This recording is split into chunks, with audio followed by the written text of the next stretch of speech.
Hi friends, welcome to our channel. இன்றைக்கி வந்து பார்த்திங்கன்னா லஞ்சுக்கு வந்து ஒரு பொட்டேட்டோ ரைஸ் தான் வந்து நான் குக் பண்ணியிருந்தேன். அந்த ரெசிபி தான் வந்து உங்களோட வந்து ஷேர் பண்ணிக்க போகிறேன்.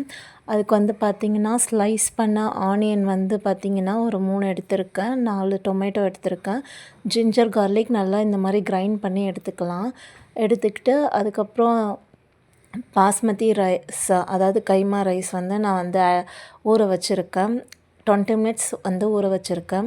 ப்ரெஷர் குக்கரில் வந்து பார்த்திங்கன்னா ஆயில் நல்லா ஹீட் ஆனதும் கடுகு போட்டுட்டு 4 பச்சை மிளகா ஆட் பண்ணிவிட்டு கொஞ்சமாக புதினா கொத்தமல்லி போட்டுட்டு ஜிஞ்சர் கார்லிக் பேஸ்ட்டை வந்து நல்லா அது பச்சை வாசனை போகிற வரைக்கும் நல்லா வதக்கிட்டு அதுக்கப்புறம் வந்து பார்த்திங்கன்னா நம்ம கட் பண்ணி வச்சுருக்க ஆனியன் நல்லா வந்து வதங்கினதும் ஒரு எல்லோயிஷ் கலர் வந்ததுக்கப்புறம் வந்து பார்த்திங்கன்னா ஸ்லைஸ் பண்ணி வச்சுருக்க டொமேட்டோவையும் ஆட் பண்ணி அதுவும் நல்லா குக் ஆனதும் நம்ம வந்து நான் வந்து பார்த்திங்கன்னா 4 பொட்டேட்டோ எடுத்திருக்கேன். குட்டி குட்டி பொட்டேட்டோ தான் இருந்துச்சு.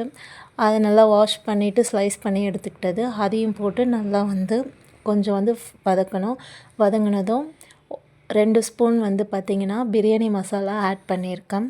அதோட 2 ஸ்பூன் வந்து வீட்டில் செஞ்ச மிளகாத்தூள் தான் வந்து ஆட் பண்ணியிருக்கேன்.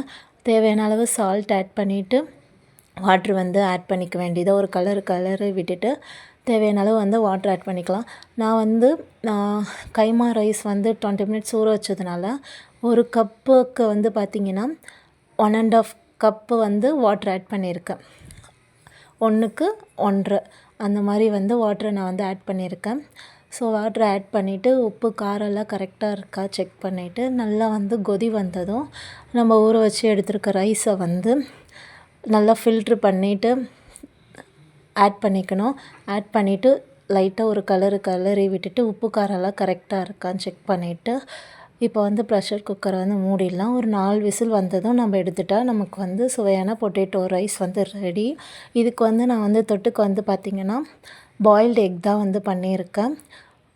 ஓகே, உங்களுக்கு இந்த ரெசிபி வந்து பிடிச்சிருக்கும்னு நினைக்கிறேன். பிடிச்சிருந்ததுன்னா லைக் பண்ணுங்கள், ஷேர் பண்ணுங்கள்,